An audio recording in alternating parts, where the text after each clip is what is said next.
நான் உங்களுக்கு நமக்கு என்னெல்லாம் பிரச்சனைகள் இருக்கோ, அது தீர்வதற்கான கோவில்கள், பதிகங்கள், பாசுரங்கள் எல்லாமே சொல்லியிருக்கேன். கடன் பிரச்சனை தீரணுமா? உடம்புல நோய் இருந்தா எந்த கோவிலுக்கு போணும்? என்ன பதிகம் சொல்லணும்? திருமணம் ஆகுறதுக்கு, நல்லபடியா குழந்தை பிறப்பதற்கு, பதவி உயர்வு கிடைப்பதற்கு, வேலை கிடைப்பதற்கு, இப்படி நெறைய நான் உங்களுக்கு கோவில்கள், பதிகங்கள், பாசுரங்கள், விஷ்ணு சகஸ்ரநாமம், லலிதா சகஸ்ரநாமம் இது எல்லாமே சொல்லியிருக்கேன் இல்லையா? இன்னைக்கு கூட உடம்புல ஏதாவது நோய் இருந்தா அது தீர்வதற்கு நாம் சொல்ல வேண்டிய லலிதா சகஸ்ரநாமத்திலிருந்து ஒரு நாமம் தான் உங்களுக்கு சொல்ல போறேன்.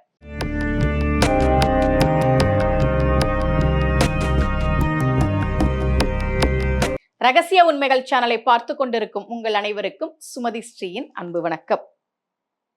இந்த பகுதியில நம்ம நிறைய பரிகார முறைகள், பரிகார தலங்கள், ஆன்மீக கேள்வி பதில்கள், ஆன்மீக சந்தேகங்கள், என்ன பிரச்சனைக்கு என்ன மாதிரி வழிபாடு பண்ணணும்னு தொடர்ந்து பார்த்துக்கிட்டு இருக்கோம். இந்த ஜாதகம் பாருங்களேன், இவங்களுக்கு உடம்புல ஒரு பெரிய நோய் இருந்தது. இப்படி ஜாதக அமைப்பு இருந்தாவே நோய் வந்துடும் அப்படிலாம் கிடையாது. எனக்கு ஜோதிடம் கற்றுக் கொடுத்த என் குருநாதர் சொன்னது, ஜோதிடம் அப்படின்றது அனுமானம் தானே தவிர தீர்மானம் கிடையாது. இப்படி இருந்தா இது நடந்தே தீரும்னு சொல்றதுக்கு நாம கடவுள்கள் கிடையாது. நான் ஏற்கனவே உங்களுக்கு பலமுறை சொல்லியிருக்கேன். ராமருக்கு பட்டாபிஷேகத்துக்கு தேதி குறிச்சு கொடுத்தவர் வசிஷ்டர். அவருக்கு தெரியாதா அவர் எவ்வளோ பெரிய ஞானி? இப்ப நாங்களாம் சாதாரண ஒரு சொற்பொழிவாளர்கள், ஜோதிடர்கள். நாங்களே இவ்வளோ கணிக்கும் போது ஏதோ எங்களுக்கு தெரிஞ்ச வகையில கொஞ்சம் கணிக்கிறோம். இப்படி கணிக்கும் போது அவர் மகா ஞானி.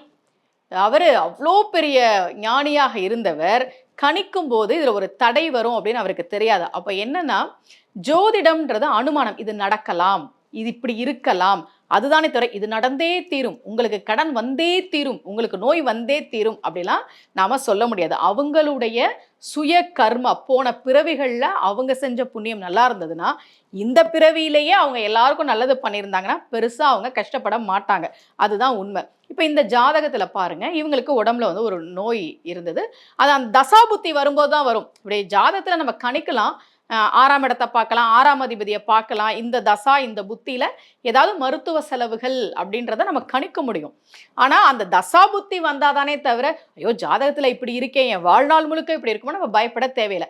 சில சமயம் அந்த தசாவே அவங்களுக்கு வராம போறதுக்கான வாய்ப்புகளும் இருக்கு. சில ஜாதகத்துல அந்த தசா வரும்போது அவங்க மருத்துவ செலவுன்ற விஷயத்துல கொஞ்சம் கஷ்டப்படலாம் அப்படின்னு இருக்கும்போது அந்த தசாவே அவங்களுக்கு வராமையும் போகலாம் சில ஜாதகப்படி.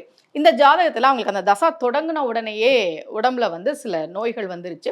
அப்புறம் அவங்களுக்கு நீங்க முறையா ட்ரீட்மெண்ட் எடுத்துக்கோங்க, கூட இந்த வழிபாடுகள்லாம் பண்ணுங்க நான் சொல்லியிருந்தேன். இப்போ அவங்களுக்கு உடல்நிலையில கொஞ்சம் முன்னேற்றம் இருக்கு. உங்களுக்கும் கூட யாருக்காவது கொஞ்சம் ஒரு நோய் இருக்குமா, நாங்கள் ட்ரீட்மெண்ட் எடுத்துட்டு இருக்கோம் அப்படின்னா, முறையான மருத்துவ சிகிச்சையோடு, இந்த காலத்துல மருத்துவ சிகிச்சை ரொம்ப ரொம்ப முக்கியம். முறையான மருத்துவ சிகிச்சையோடு லலிதா சகஸ்ரநாமத்துல வரக்கூடிய இந்த நாமத்தை உங்களால் எத்தனை முறை சொல்ல முடியுமோ அத்தனை முறை சொல்லி வழிபாடு பண்ணுங்க.